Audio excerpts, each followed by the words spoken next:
Okay, so let's just go on. Let's just look at the next part.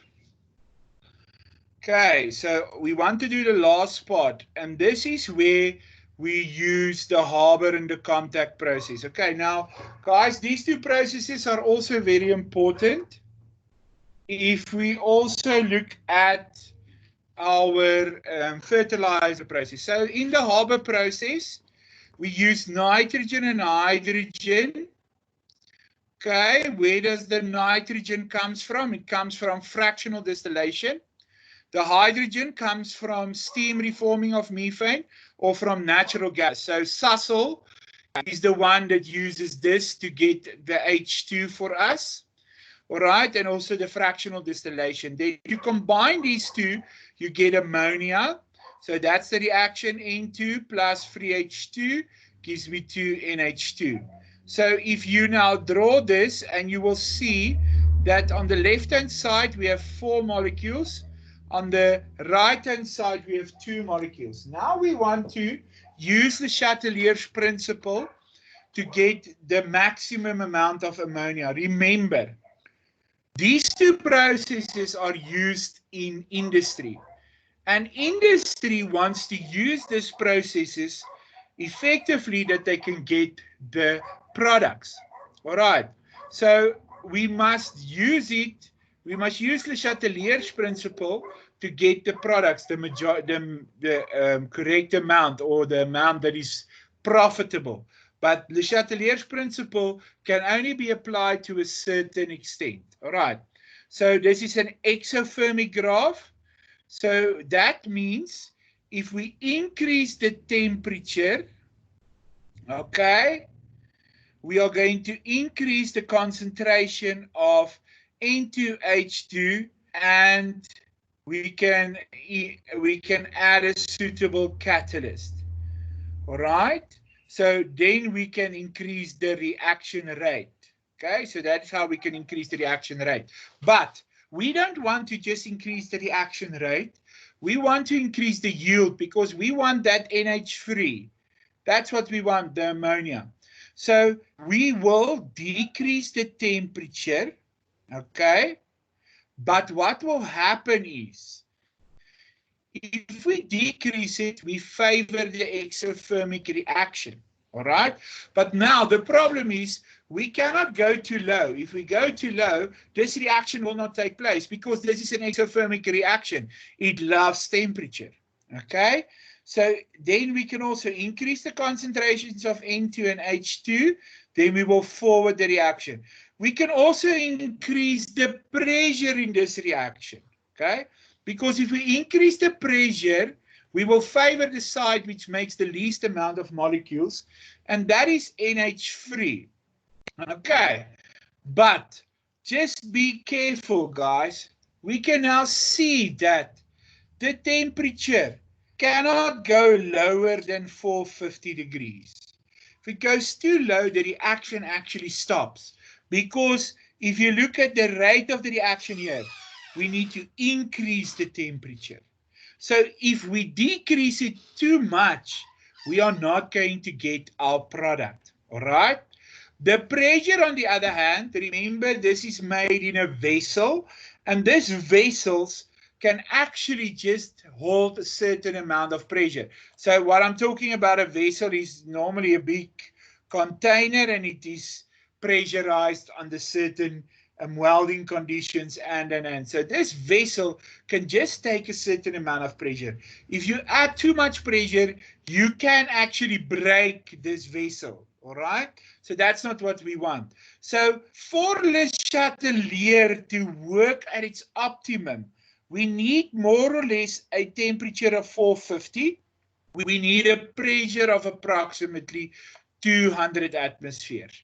Remember again, we cannot go too high with the pressure, and the temperature we cannot go too low. Why? If we go too low, if we go too high, then we are going to sit with a situation where the reaction rate is not going to help. Okay? So we will not have a reaction taking place. What is the catalyst we use here? Iron or iron oxide. All right. The same with the contact process. You're going to see in the notes the 3 steps in the contact process. Le Chatelier's principle only work with the second step. And in the second step, we're taking sulfur dioxide. We're adding oxygen to it, and we're making sulfur trioxide, because the sulfur trioxide we want to add to water to make sulfuric acid. Okay? So we have sulfur, it is a solid. We have oxygen, we get it from fractional distillation, and we form our sulfur trioxide. There is our reaction. Immediately what you see, both of them are gaseous molecules or compounds. So there is 3 of them there, and there is 2 on the right-hand side. This is a exothermic reaction again. So for the reaction to actually take place, we need an increase in temperature. We need to increase the concentration of the forward reaction. So we need to increase SO2 and O2 because we want SO3. And we need to add a suitable catalyst. So guys, what do you see? We actually need to add the same thing with both of these processes. All right. But now, remember what is our outcome? The yield that we want. So we need to decrease the temperature again. Again, we cannot go too low, because what is the connection? We need to have an increase in temperature for the reaction actually to take place. So it's the same with the Haber process. These 2 are linked. So we can't go too low. So again, the temperature will be approximately 450 degrees. Okay? We increase the concentration of SO2 and O2. We can increase the pressure, but again, we cannot go too high because this is a very low pressure. This one is 200 atmospheres. This is between 1 and 2 atmospheres. So you can see this is the problem that we have. If we go too high, the vessel will not make it. But if we go too low, we are not favoring the forward reaction. The catalyst which we find here is vanadium pentoxide. Okay, so let's just make sure we know what is the crux of this whole. When the reaction system in a state of dynamic equilibrium at high temperatures will increase the reaction rates, but it will decrease the yield of the products because both of them are exothermic. Therefore, high temperatures, according to the Chatelier, will favor the endothermic reaction. This makes it economically less valuable.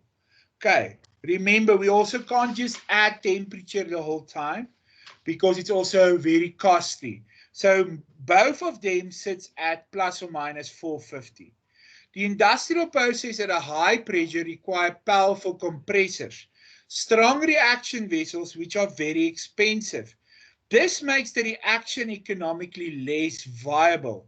Industrial plants that operate at high pressure also pose safety risks for the workers. Okay, so this is very important. So it is therefore necessary to compromise between the reaction rate and the yield.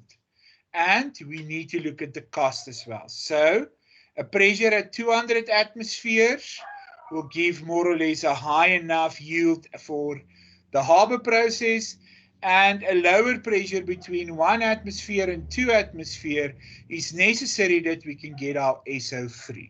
All right. So guys, this is the last part of the questions. Okay, so is there any question that you have still? Okay, so for Monday's test, I'm going to post this video that everybody can know. So for Monday's test, definitely important, I'm going to write it down here and I will also send a picture, is the definitions. Okay, it will be it is a multiple choice test. You will have a certain amount of time. Then definitely what I'm going to ask you is KC expressions. Yes. Does the test count or is it a quiz? It is a quiz, Sissa, and I want to see who's participating in this question in the work, because I want to see the understanding. Okay, so that if I can go on or not. All right, so this is important. It's not definitely not counting for anything.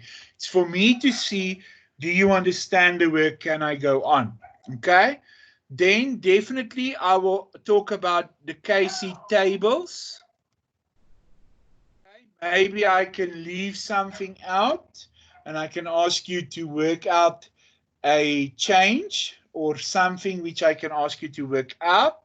And then I'm going to ask you definitely a Le Chatelier's principle question. Okay. And then I'm going to ask a Casey graph. You saw the examples we did this afternoon. Okay, that's a very simple question. And then I'm going to use the application we did this afternoon.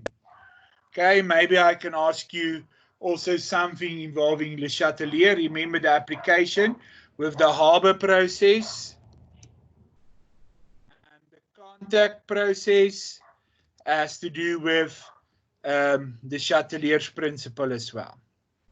Okay.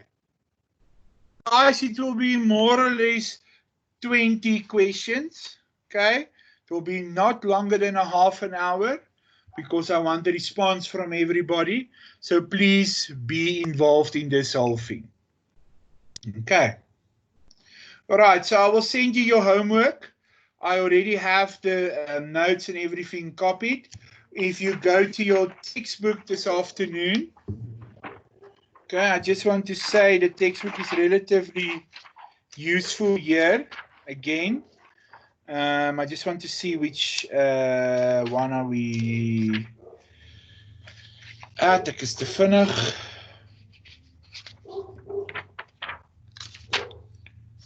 All right, so the questions that in the textbook, we are now with,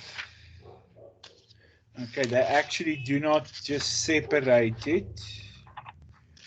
Okay, it doesn't seem to me the textbook separates them.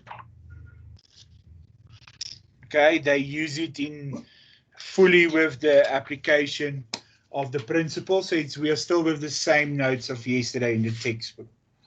Okay, right. Any other question that you have, guys?